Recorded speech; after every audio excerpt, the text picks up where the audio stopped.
हम लोगों ने क्रिटिकल एंगल के कॉन्सेप्ट को शुरू किया था। हम लोग क्रिटिकल एंगल के कॉन्सेप्ट तक पहुंचे थे और हमने ये मेंशन किया था कि क्रिटिकल एंगल होता क्या है, कि ये बेसिकली उस वक्त अप्लाई होता है जब लाइट ट्रेवल कर रही हो डेंसर टू लाइटर।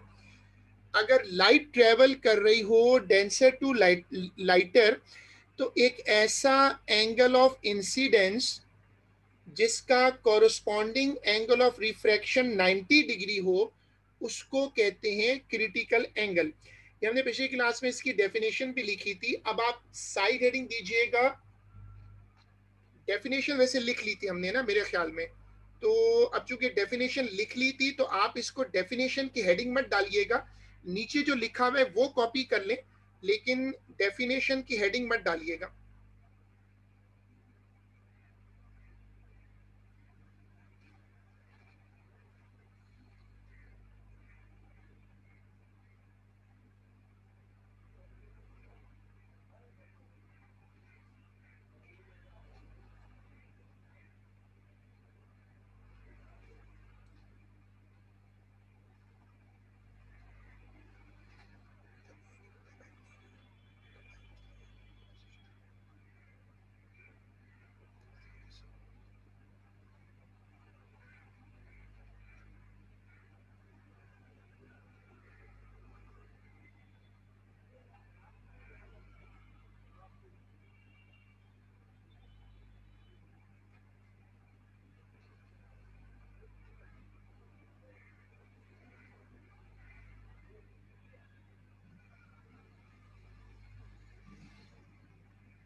अब आप इसको रखिएगा और हम अपना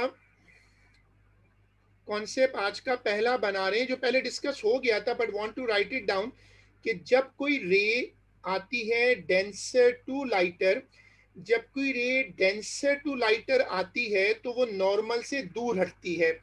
लिखिएगा कि when a light ray is travelling, when a light ray is travelling from denser to lighter, when a light ray is traveling from denser to lighter,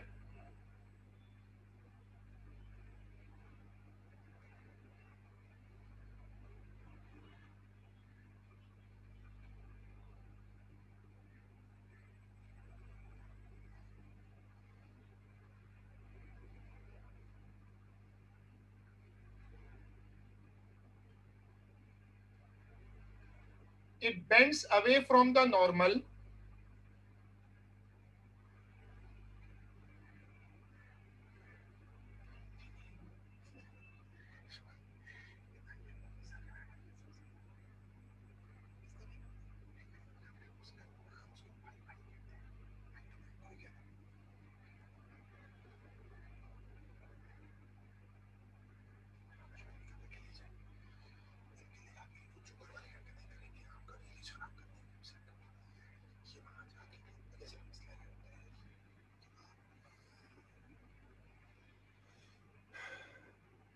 When light rays are moving from denser to lighter, they bend away from the normal. फिर ये वाली screen copy होगी।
अब लिखिएगा if the angle of incidence is increased,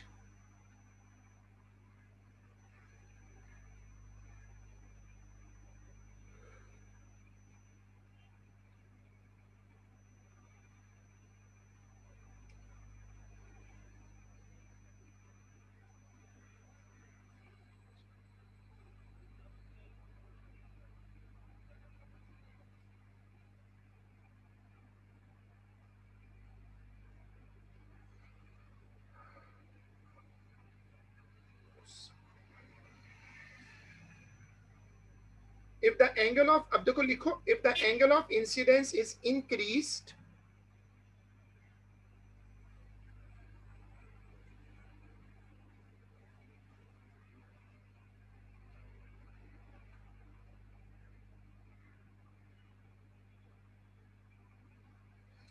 if the angle of incidence is increase, अगर देखो मैं इस एंगल को इंक्रीज करूं ना, तो अगर मैं एंगल ऑफ इंसिडेंस को इंक्रीज करूं तो इधर से देखोगे तो एंगल ऑफ रिफ्रैक्शन बढ़ेगा।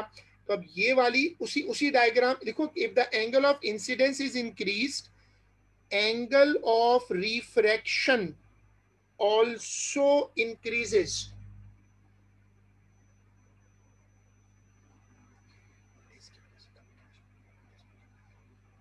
If the angle of incidence is increased, angle of refraction also increases.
हमने कॉन्सेप्ट ये बनाया कि अगर आप एंगल ऑफ इंसिडेंस को बढ़ाओगे तो एंगल ऑफ रिफ्रैक्शन भी बढ़ेगा।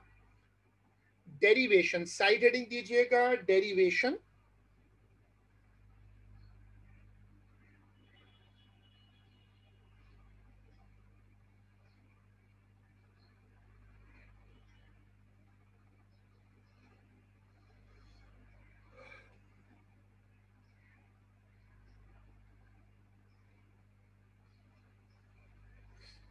अब इसकी एक छोटी सी डेरिवेशन देखो, n is equal to sine r upon sine i। ये कब लगता है? ये फॉर्मूला लगता है जब आप जा रहे हो denser to lighter, angle i angle c के बराबर होता है। ये डेफिनेशन है जब एंगल r 90 हो जाए। आपने एंगल r को 90 कर दिया, साइन 91 होता है, साइन 90 डिग्री 1 होता है। तो फॉर्मूला बन गया n is equal to 1 upon sine c। For example air और गिलास के लिए n की वैल्यू होती है 1.5। वो आप पुट करें ना तो क्रिटिकल एंगल आपको गिलास का मिल जाएगा। तो अब आप ये वाली छोटी सी डेरिवेशन कॉपी करें।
एयर टू गिलास 1.5 है, 1.5 is equal to 1/sin c, इसको रखो और अब मुझे c निकाल के दो।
देखें, अब इसमें c is equal to sine inverse 1/1.5 degree mode, और इसमें ऑलरेडी एक बच्चे ने मुझे आंसर दिया है, ये आंसर राउंड होकर हो रहा है 42 डिग्री।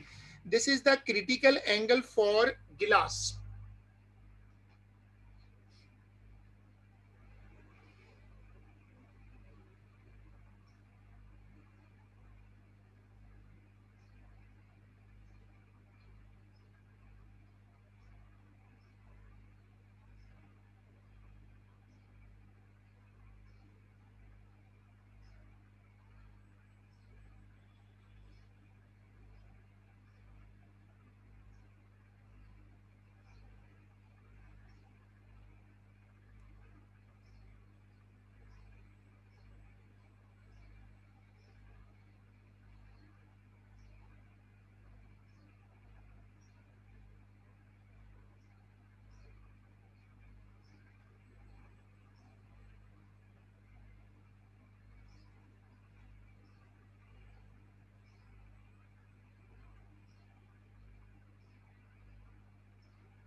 उसके बाद अब आप हेडिंग डाल दो टोटल इंटरनल रिफ्लेक्शन।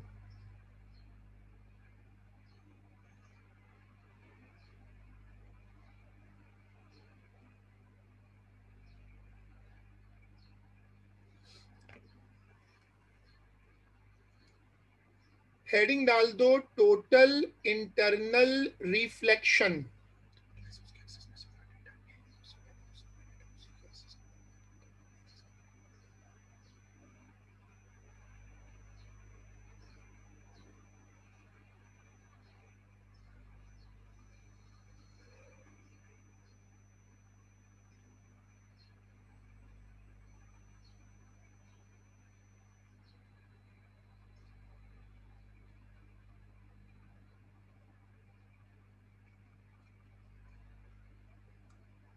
हेडिंग डाल दें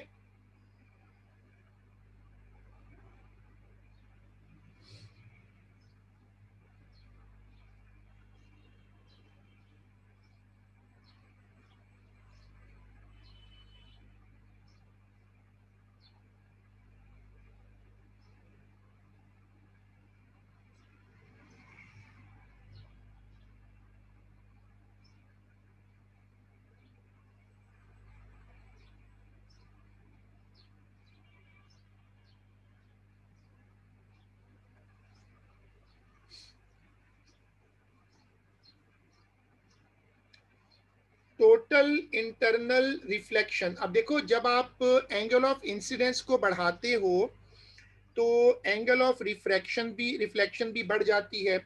जब आप एंगल ऑफ इंसिडेंस बढ़ाते हो तो एंगल ऑफ रिफ्लेक्शन भी बढ़ जाती है, और आप बढ़ाते जाओ तो एक पॉइंट पर ये रे बिल्कुल बाउंड्री पर आ जाती है, एंगल आर 90 हो जाता है। If the angle of incident exceeds the critical angle, the light reflects from a transparent surface. ये चीज कहलाती है टोटल इंटरनल रिफ्लेक्शन। लाइट को अंदर जाना चाहिए लेकिन लाइट वापस आ जाए। इसकी एक एग्जांपल से समझो, जैसे गाड़ी के डैशबोर्ड पर तुम कोई बुक रख दो या कोई और ऑब्जेक्ट रख दो, तो तुम देखोगे कि गाड़ी के डैशबोर्ड पर जो ऊपर गिलास लगा हुआ है, जिसके वैसे तो थ्रू दिखता है ना, उस गिलास पर उस ऑब्जेक्ट का इमेज बनेगा। अब ये इमेज बनना सरप्राइजिंग है, क्योंकि वैसे तो गिलास ट्रांसपेरेंट है, तो असूलन तो गिलास के थ्रू दिखना चाहिए, दिखता भी है, लेकिन उसमें वो इमेज भी दिख रहा है।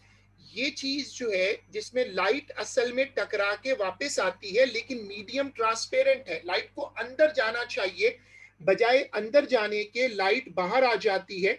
इसको कहते हैं टोटल इंटरनल रिफ्लेक्शन। ये उस वक्त होता है जब लाइट ट्रेवल कर रही है, जब लाइट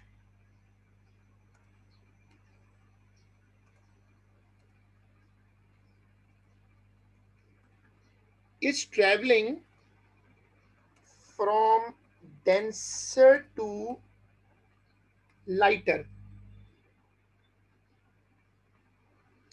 ये बेसिकली उस वक्त होता है जब लाइट ट्रैवल कर रही हो लाइटर टू डेंसर, ये उस वक्त का इशू है।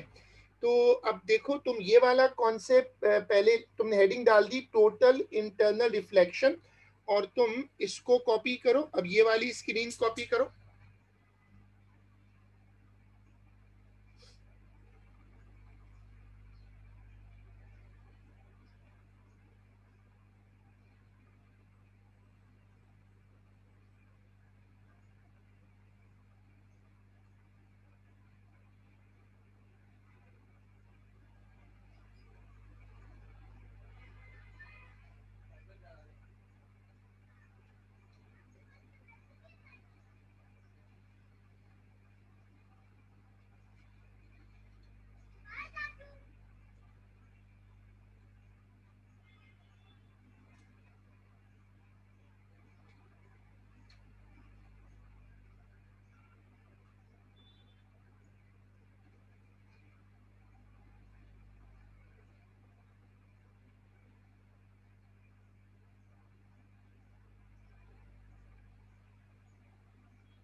सब लोग इसको कॉपी करिएगा। सॉरी वो लाइन डिस्कनेक्ट हुई थी। ये वाली पूरी स्क्रीन कॉपी करिएगा।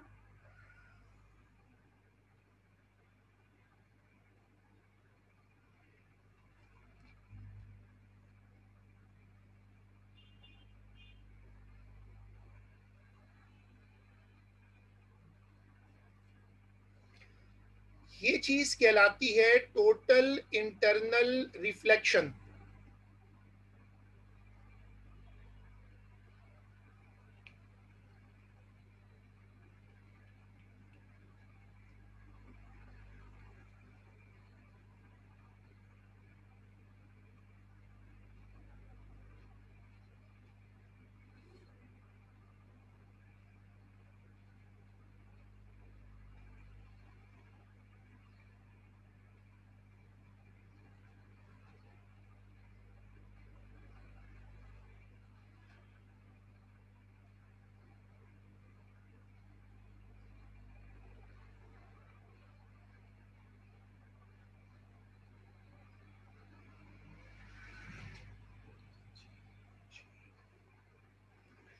देखो अब ये केस है denser to lighter, angle i is greater than angle c, तो लाइट बाउंस करके वापस आ गई। ये वाली डायग्राम बनेगी।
अब सब लोग इस एनिमेशन को गौर से देखिएगा। अभी जो लाइट आ रही है वो सीधी आ रही है। अब ये क्या कर रहे हैं कि आहिस्ता आहिस्ता ना इधर से एंगल बढ़ा रहे हैं। ये देखो ये एंगल बढ़ रहा है ना, तो इधर से भी एंगल बढ़ रहा है।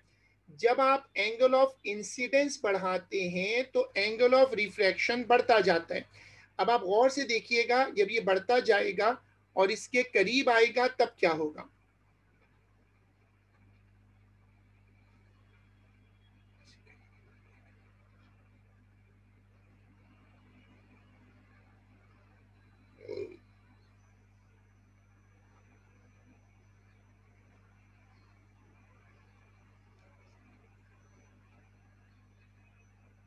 देखो अब गौर से देखो, लाइट ये जो स्टेप है इसको अगर तुम गौर से देखो तो अब यहाँ इस जगह को गौर से देखो, लाइट इधर पहुंची ना, इधर आना शुरू हो गई।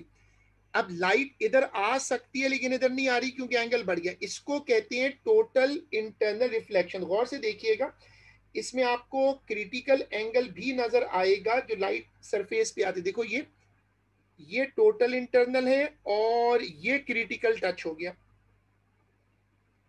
गौर से देखो,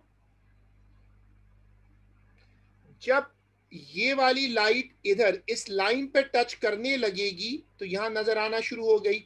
ये क्रिटिकल एंगल कहलाता है, ये वाला एंगल क्रिटिकल एंगल होता है।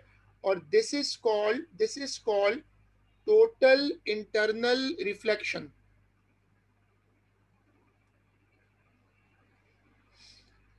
देखो इसमें क्या हो रहा है कि लाइट डेंसर टू लाइटर जा रही है, बढ़ती जाएगी।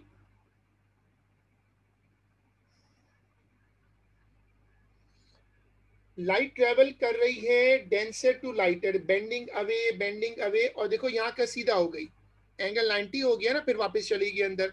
इसको कहते हैं टोटल इंटरनल रिफ्लेक्शन। अब हेडिंग डालो 2 लाइनें छोड़ के, examples of total internal reflection.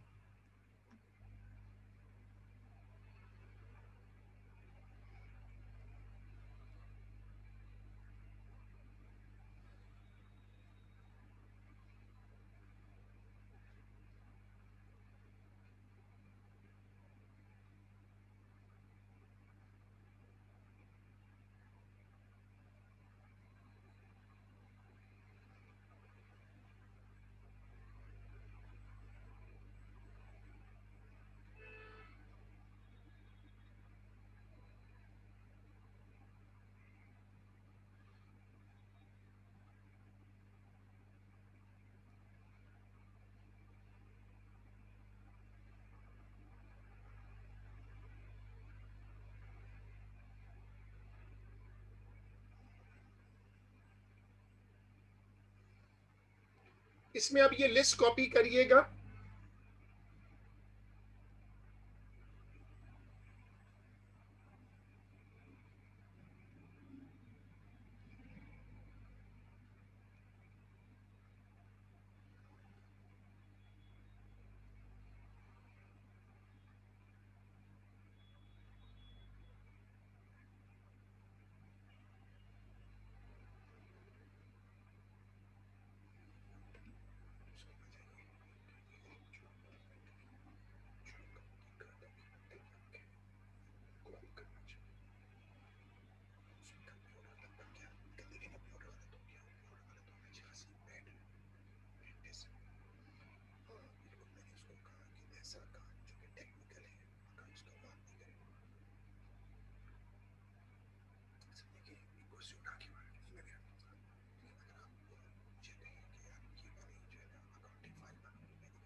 Prism, periscope, mirage, optical fibre और लाइट पाइप। अब मैं रख रहा हूं पहले प्रिज्म। प्रिज्म पे मैं काफी पहले नोट्स बनवा चुका हूं। प्रिज्म जो होता है, प्रिज्म पर पहले वर्किंग हम कर चुके हैं और आपको पता है कि प्रिज्म का बैकग्राउंड क्या है। यहाँ प्रिज्म को मैं ला रहा हूं सिर्फ टोटल इंटरनल रिफ्लेक्शन के बैकग्राउंड में, तो ये वाली हेडिंग डाल दें, साइड हेडिंग।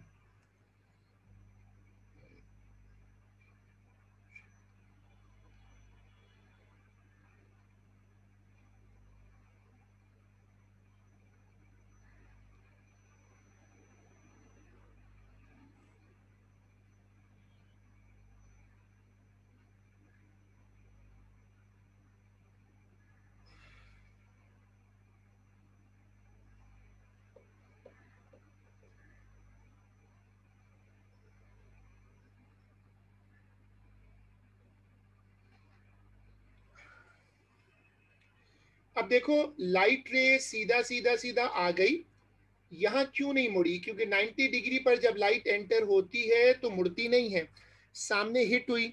हिट होने के बाद एंगल 45 था जो कि क्रिटिकल एंगल से ज्यादा था। जब भी ऐसा होगा तो लाइट इधर से बाहर नहीं आएगी बल्कि यहीं मुड़ जाएगी और सीधा निकल जाएगी। ये वाली डायग्राम अब अच्छे नीटली कॉपी करिएगा, ये वाली डायग्राम नीटली कॉपी करें।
इसको कॉपी करिएगा।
अब यहां से रे आ जाती है और ये देखिएगा रे मुड़ गई, अंदर उतर गई ना।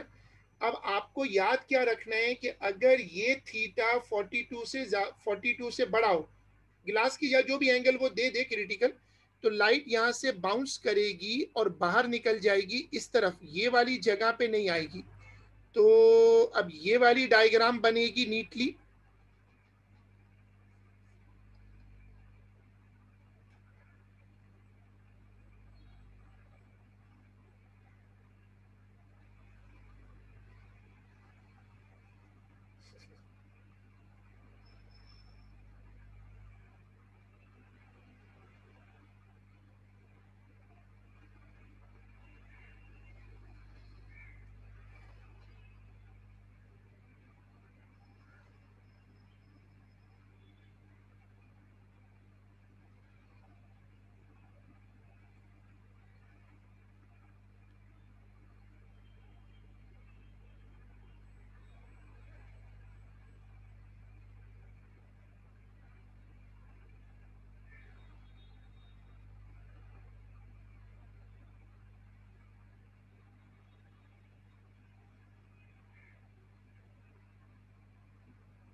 अगर theta less than angle c हो, यहां से Sir, can you go back for a second, please?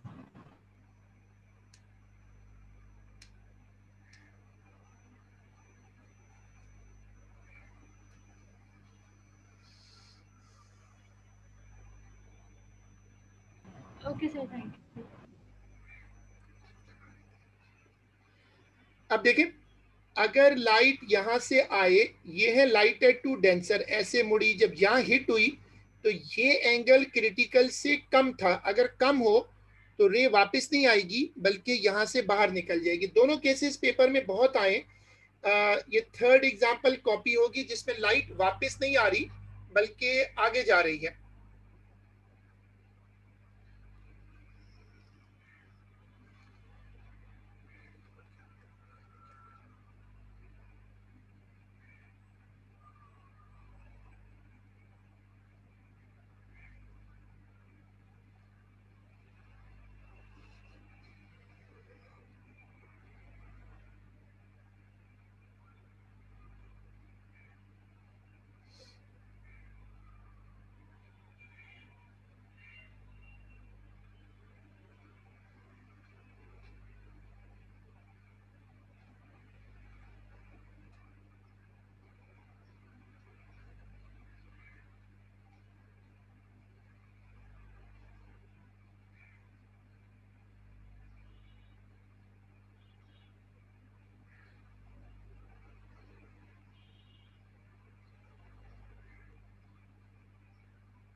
चलो हेडिंग डाल दो, पेरिस्कोप।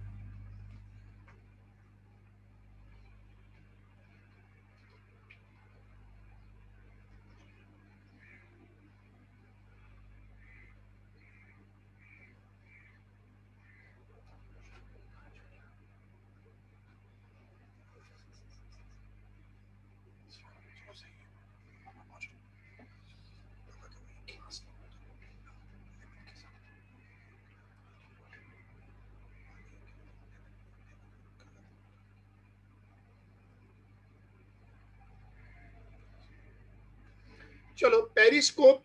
पेरिस्कोप अब आजकल इंपॉर्टेंट नहीं है। इसमें क्या होता था कि दो प्रिज्म लगाकर लाइट को ऐसे मोड़ के नीचे से ले आते हैं।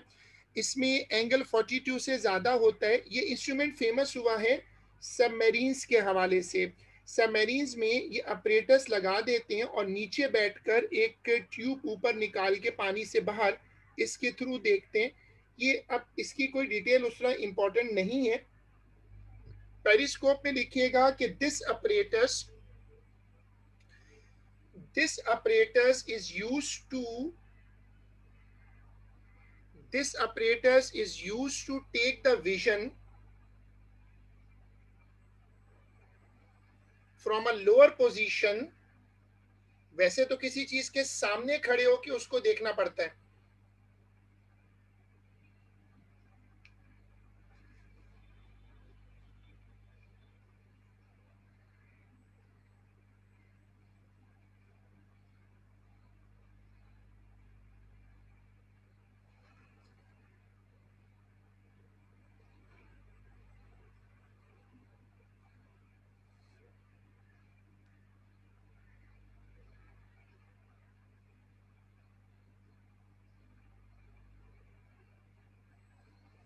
This apparatus is used to take the vision from a lower position इसकी कोई डिटेल हमें अब नहीं चाहिए उस तरह। अब हेडिंग डालो ऑप्टिक फाइबर। ये टॉपिक इंपॉर्टेंट है, कई मरतबा पेपर में आ चुका है।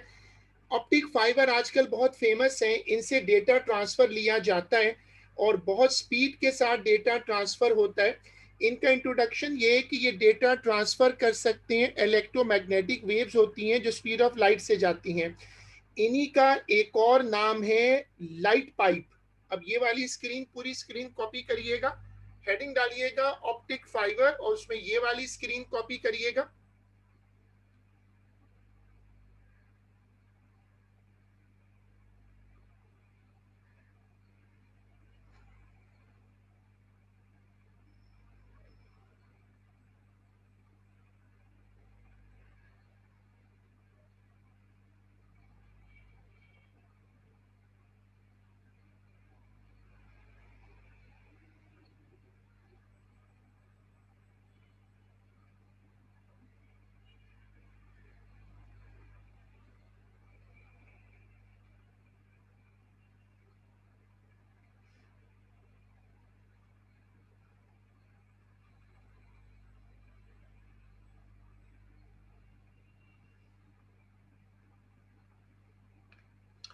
ऑप्टिक फाइबर में इंफ्रारेड यूज हो सकती है, विजिबल लाइट यूज हो सकती है, और जाहिर है ये जो रेज होती हैं स्पीड ऑफ लाइट से जाती हैं।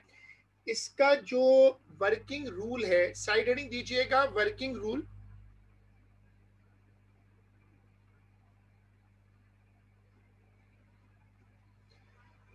लिखिएगा it works on the principle of it works on the principle of total internal reflection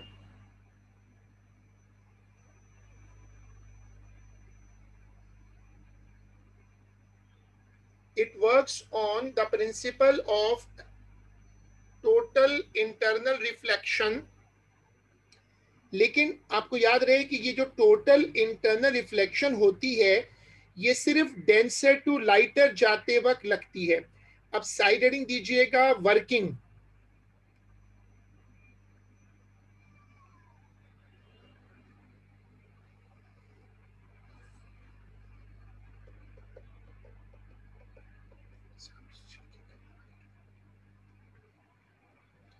देखो हमारे पास एक एक्सटर्नल सिग्नल होता है, हम उसको ऑप्टिकल सिग्नल में चेंज करते हैं लेजर के जरिए और फिर वो डेटा लेकर जाता है।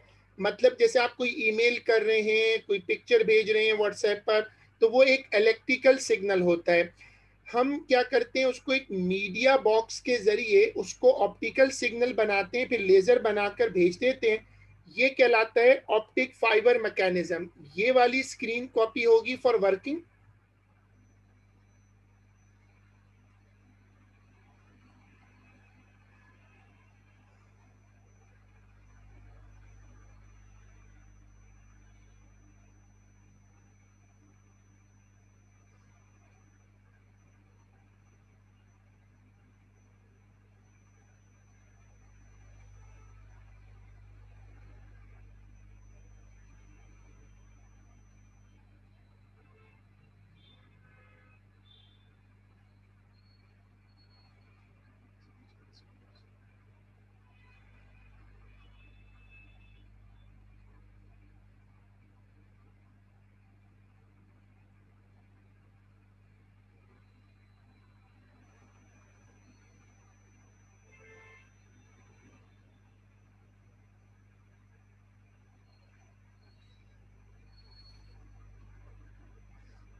ठीक है, अब देखो इसकी अपीयरेंस ऐसी होती है ना, यहाँ से रे घुसती है और फिर ऐसे मुड़ती है, फिर अंदर मुड़ती रहती है और बाहर नहीं जाती। अंदर मुड़ती क्यों है?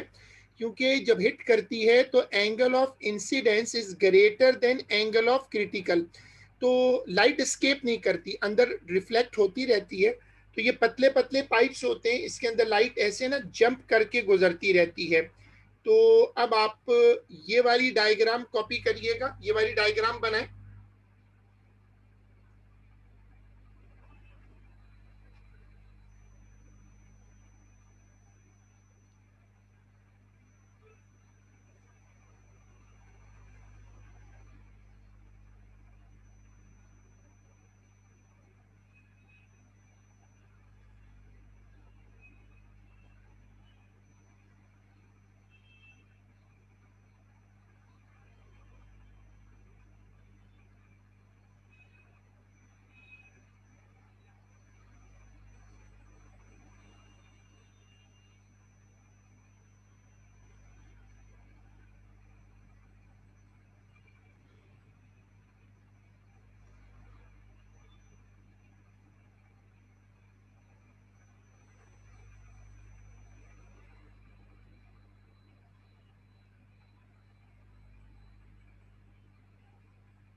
जो आपने डायग्राम देखी है, इसको आप समझ लीजिएगा कि अंदर जो रे है वो जंप करती रहेगी। ये बहुत पतली सी तारें होती हैं, बिल्कुल हेयर, बिल्कुल बाल जितनी बारीक होती हैं। अब ये देखिएगा, ये वाली चीज, ये कहलाता है कोर। ऊपर क्लैडिंग है और नीचे बफर कोटिंग है। तो इसके बाहर एक क्लैडिंग होती है, जिस क्लैडिंग का पर्पज ये होता है कि ये डेंसर टू लाइटर मूव कर सके। देखिएगा कि there is a central core with a cladding outside. There is a central core with a cladding outside.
देखिएगा, the purpose of cladding,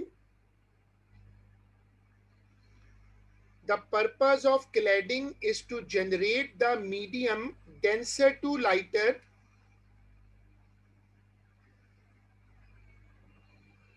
The purpose of cladding is to generate the medium denser to lighter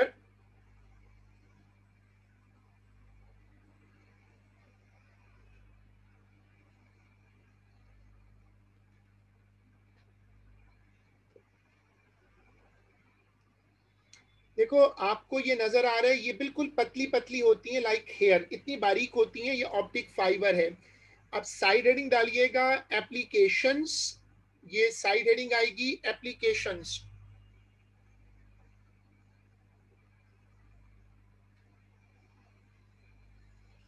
लिखिएगा number one,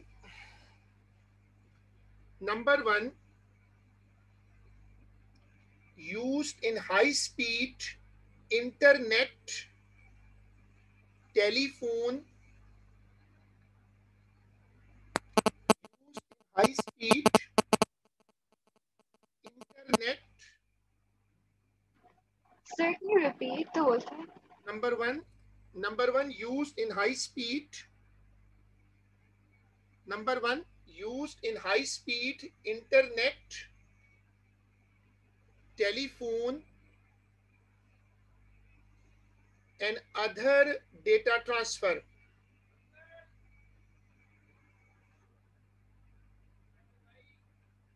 Number two,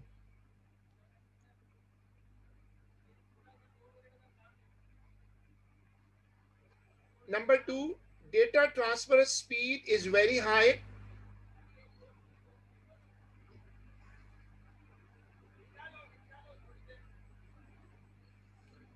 Data transfer speed is very high.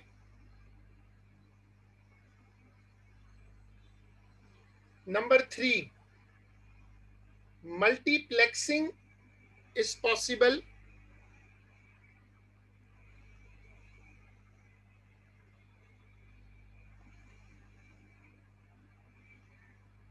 Number three, multiplexing is possible. Multiplexing क्या होता है? Multiplexing का मतलब ये होता है, कि आप एक वक्त में 3-4 काम कर लें। जैसे आप एक लाइन के ऊपर 10-10 टेलीफोन चल सकते हैं। एक लाइन पर आप चाहें तो internet, telephone, picture, video, email सब जा सकते हैं। इसको कहते हैं multiplexing. Number four, light in weight. बहुत हल्की तारें होती हैं, इनका वजन बहुत कम होता है।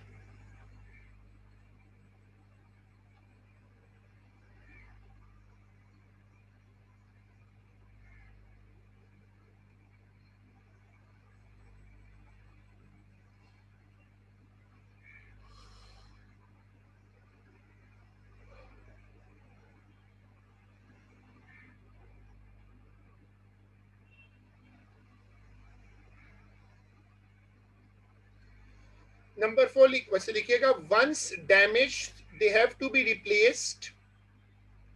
ये इनका मेजर प्रॉब्लम है। ये तार अगर कट जाए, डैमेज हो जाए, तो आप इसमें ज्वाइंट नहीं लगा सकते। आपको ये तार पूरी नई डालनी पड़ती है, इसमें जोड़ नहीं लगता।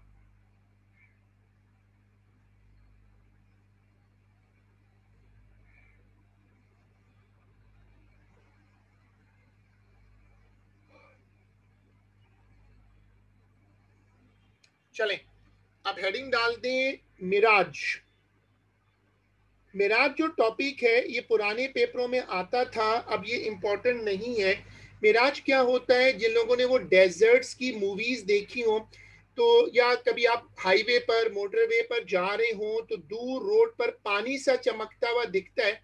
ये जो वाटर पे एक वाटर वाली शाइन आती है रोड पर या डेजर्ट के अंदर, इसको कहते हैं मिराज। मिराज बेसिकली ऐसा दिखता है कि यहाँ पानी है, लेकिन वहां पर पानी नहीं होता। होता क्या है कि ऊपर से सूरज की रोशनी आ रही होती है। दिन के वक्त जमीन गर्म हो जाती है और हॉट एयर राइज करती है। हॉट एयर के ऊपर कोल्ड एयर होती है रिलेटिवली। तो जब लाइट आती है तो वो डेंसर टू लाइटर मूव करती है। आहिस्ता आहिस्ता वो नॉर्मल से दूर हटती जाती है, और ये लाइट रे इतना मुड़ती है कि जमीन को हिट करने से पहले ये लाइट रे वापस आ जाती है। तो अब अगर कोई बंदा यहाँ खड़ा हुआ हो तो उसको सिर्फ शाइन मिलेगी, क्योंकि ये लाइट नीचे से तो होकर आई नहीं। उस बंदे को एक चमक, ग्लो नजर आएगी, और वो समझेगा कि यहाँ पर पानी है, लेकिन यहाँ पानी नहीं होगा। ये एक तरह का मिराज है। तो आपने हेडिंग डाली मिराज, और उसमें ये वाली डायग्राम कॉपी करिएगा, ये वाली डायग्राम कॉपी करिएगा।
लिखिएगा during the day time this happens,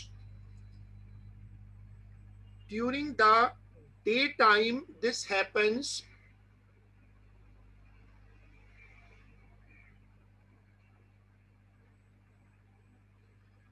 during the day time this happens. ये दिन के वक्त होता है क्योंकि जमीन गर्म हो जाती है। अब हम एक एमसीक्यू रख रहे हैं, अभी तक जो डिस्कशन हुई उस पर सब लोग ये वाला क्वेश्चन पढ़िएगा। It's a good practice question, 3-4 मर्तबा पेपर में आ भी चुका है।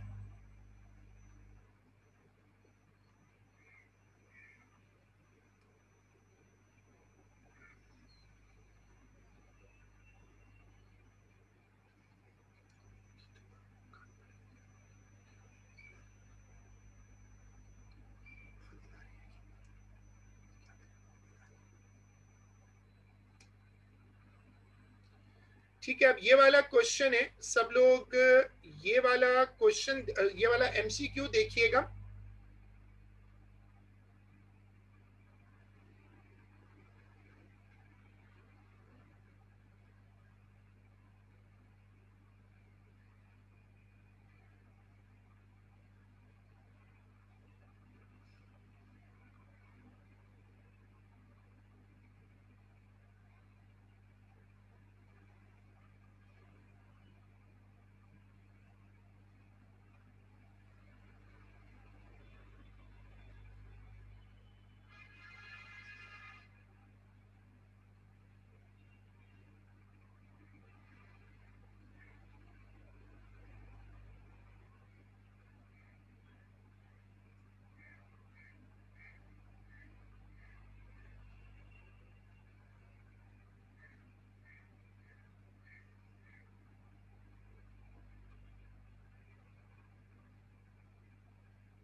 जो भी आप में से आंसर निकाले वो बताए।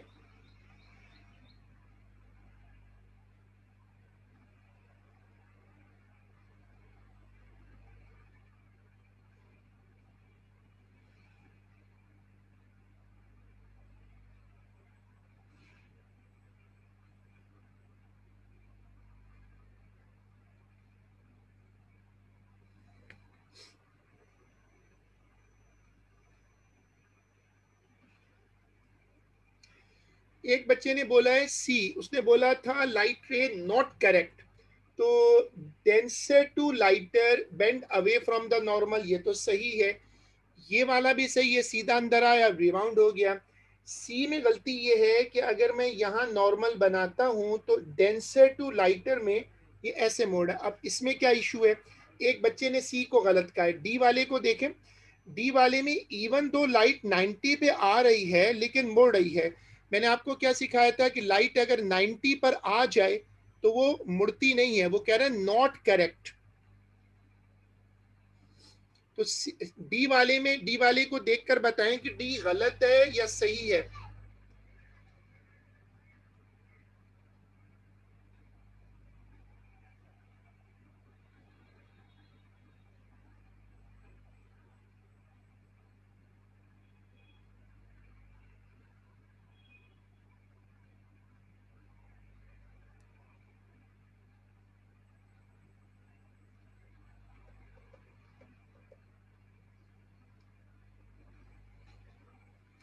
इसमें जो आंसर गलत है वो डी वाला है, क्योंकि डी पॉसिबल नहीं हो सकता। जब रे 90 पर घुसती है तो वो मुड़ती नहीं है। फिर चलें हेडिंग डालिएगा, चैप्टर का आखिरी टॉपिक है lenses. Sir, but even in C, it was like turning us 90 degrees, so why not नहीं, C? सी पे आप गौर से देखें, 90 पे टर्न नहीं हो रहा, देखें सीधा आ रहा है, बिल्कुल बिल्कुल सीधा है। यहाँ अगर आप नॉर्मल बनाओगी तो नॉर्मल 90 पे अगर बनाओगी तो वो इस लाइन के साथ 90 थोड़ी होगा। देखो यहाँ से सीधा आया। अब अगर आप यहाँ नॉर्मल बनाओ तो यहाँ तो ये सही बेंडिंग अवे द नॉर्मल है ना। यहाँ देखो 90 पर नहीं बेंड हो रहा, और यहाँ देखो ये 90 पर एंटर हुआ, 90 पर एंटर होने के बावजूद मुड़ गया। चले हेडिंग डाल दें लेंसेज।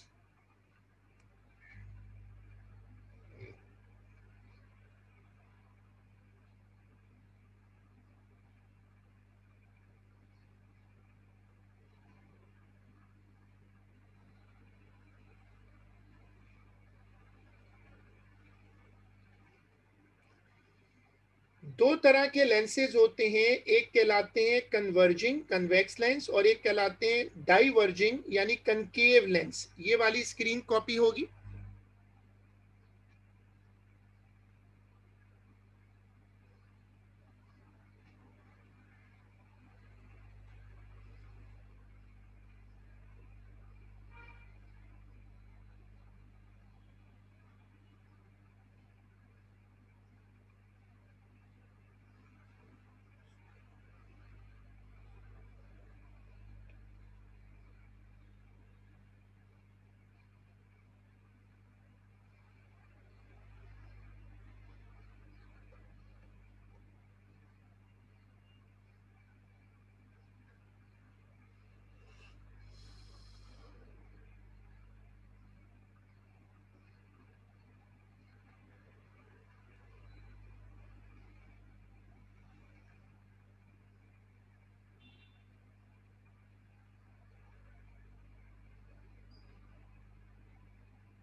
हम पहले रख रहे हैं कन्वर्जिंग लेंस। लाइट रेज सीधा सीधा आई, लेंस में घुसी और एक पॉइंट पर आके मर्ज हो गई। देखो सारी रेस आकर एक पॉइंट पे फोकस हो गई, इसको कहते हैं converging lens. This is called the point of convergence focus.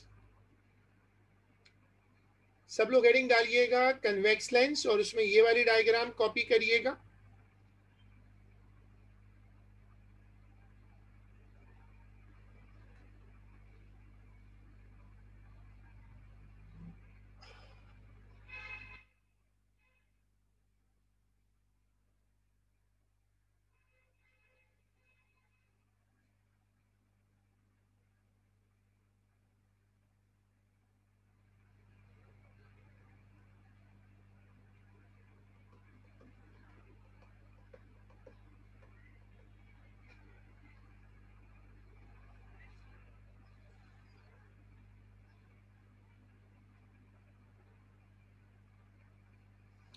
Converging lens में क्या होता है कि लाइट रेस पैरेलल आती हैं, लेंस से गुजरने के बाद एक पॉइंट पर आकर जुड़ जाती हैं, कंबाइन हो जाती हैं।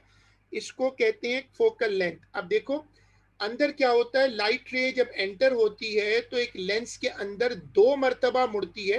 तुम इसको गौर से देखना, लेंस के अंदर ये दो मर्तबा मुड़ रही है, एक मर्तबा यहाँ पर और एक मर्तबा यहाँ पर। ये लाइट रे दो मर्तबा बेंड होती है। तो लिखिएगा कि a light ray bends twice. A light ray bends twice when it passes through a lens.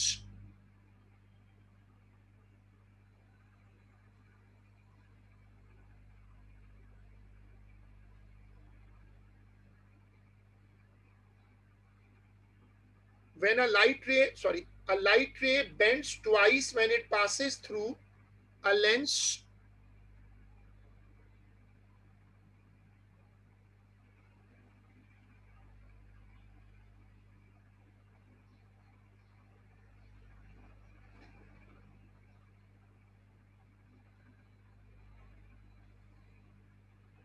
फिर ये वाली डायग्राम कॉपी कर लें।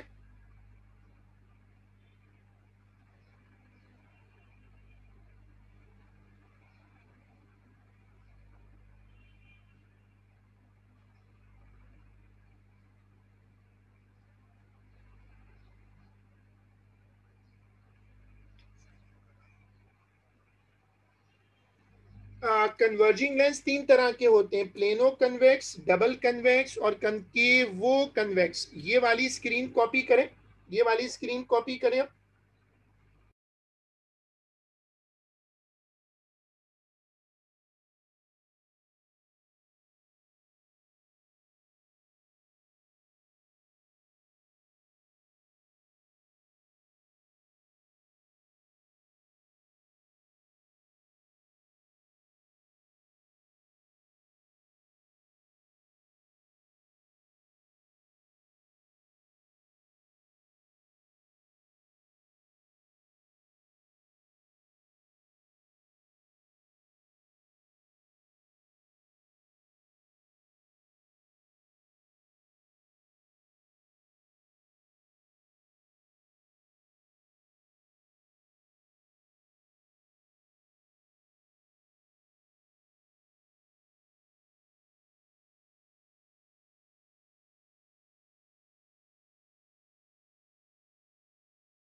तीन तरह के कन्वर्जिंग लेंस होते हैं। चलें हेडिंग डालिएगा, इंपॉर्टेंट टर्म्स अबाउट लेंसेज।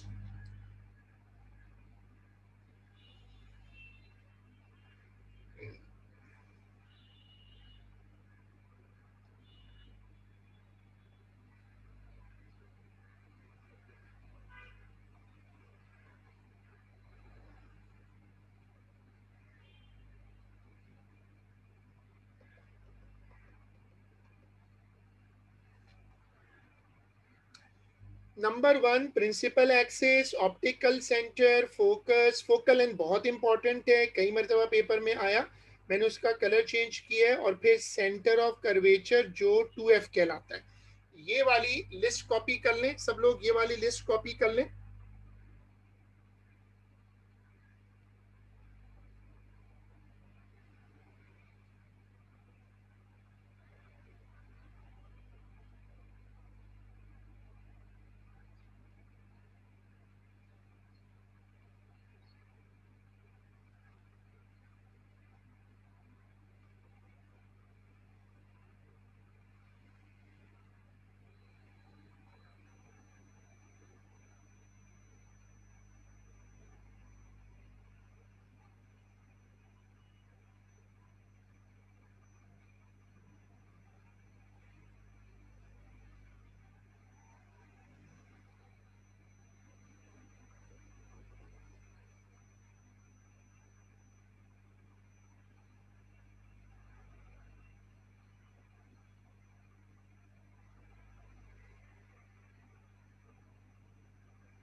अब हम इसको शुरू करते हैं लिस्ट को। सबसे पहले ये लेंस बना हुआ है और इसके बीच में से एक डॉटेड लाइन जा रही है।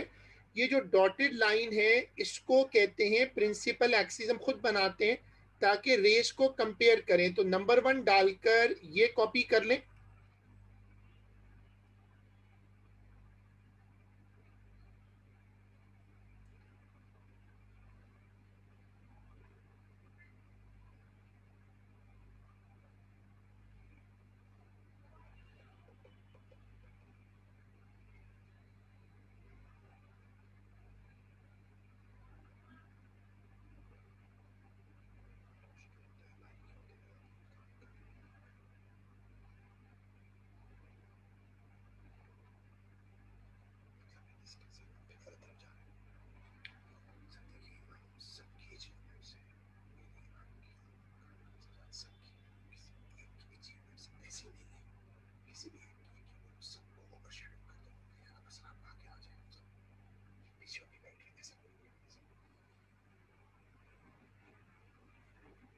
अब ऑप्टिकल सेंटर क्या होता है? देखो ये लाइन जा रही है सीधी सीधी।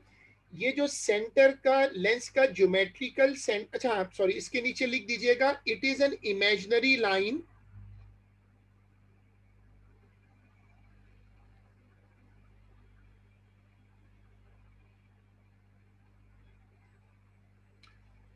It is an imaginary line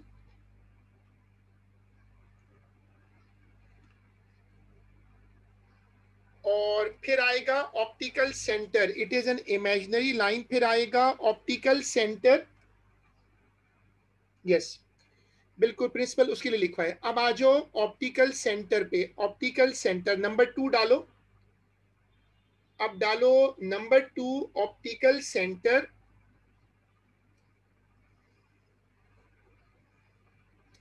और उसमें लिखो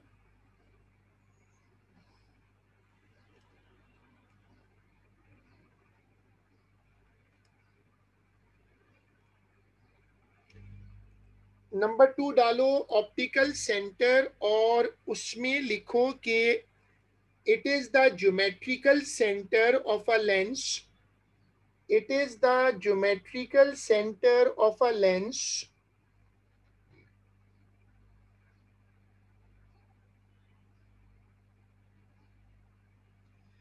it is the geometrical center of a lens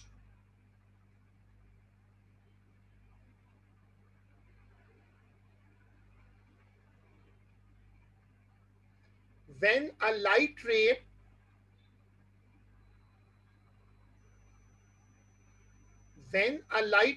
passes through it.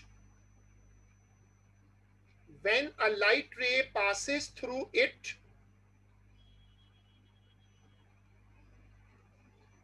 it does not bend. वो लाइट मुड़ती नहीं है।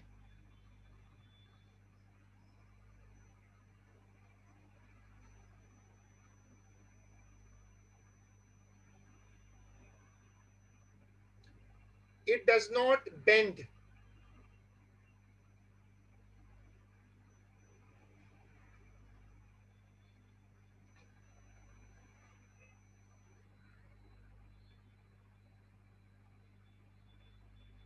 फिर ये वाली डायग्राम बनेगी।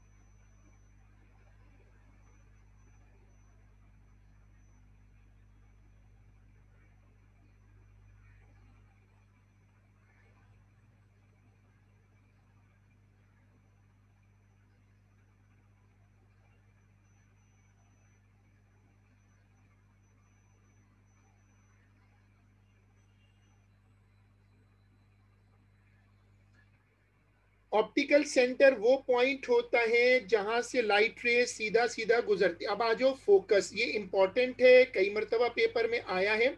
जब पैरेलल लाइट रेस आती हैं तो गुजरने के बाद एक पॉइंट पर कन्वर्ज हो जाती हैं, उस पॉइंट को कहते हैं फोकस। हेडिंग डालिएगा नंबर 3 फोकस, उसमें ये पूरी स्क्रीन कॉपी करिएगा।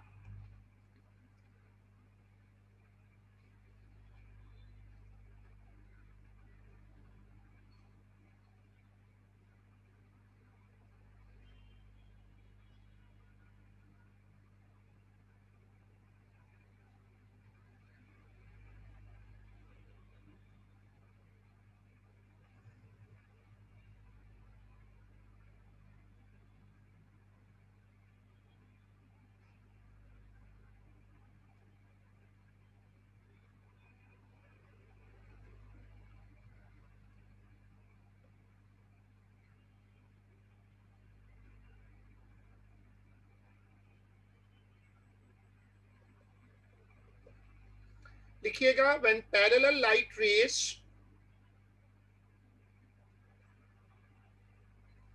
when parallel light rays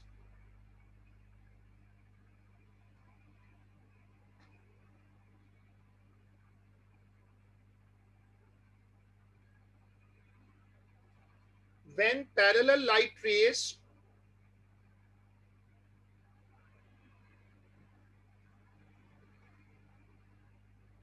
strike the lens, they converge to a point, strike the lens, they converge to a point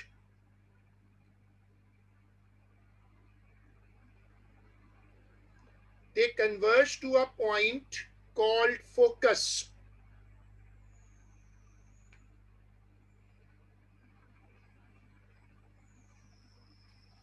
They converge to a point called focus. देखो इसमें क्या होता है, focus वाले पॉइंट वाले concept में क्या होता है कि जैसे तुम कैमरे से, आजकल तो मोबाइल में सब में कैमरास होते हैं, तो जब तुम एक पिक्चर ले रहे होते हो, मोबाइल से पिक्चर ले रहे होते हो, तो तुम देखते हो कि वो पिक्चर जूम होती है, जूम इन होती है, फिर शार्प हो जाती है। जिस पॉइंट पे पिक्चर बिल्कुल शार्प हो जाती है उसको कहते हैं कि ये पॉइंट जो है वो फोकस है। फोकस वो पॉइंट होता है जहां पर पिक्चर बिल्कुल शार्प हो जाती है।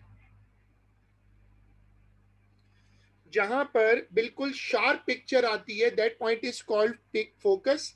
जो प्रिंसिपल एक्सिस होता है उस पर ये बना हुआ होता है। तो जो फोकस वो पॉइंट होता है जहां पर इमेज बिल्कुल शार्प आता है। हम इसको आज के काम को यहाँ तक रोक लेते हैं और हम इसको इंशाल्लाह अपनी अगली क्लास में कंटिन्यू करेंगे।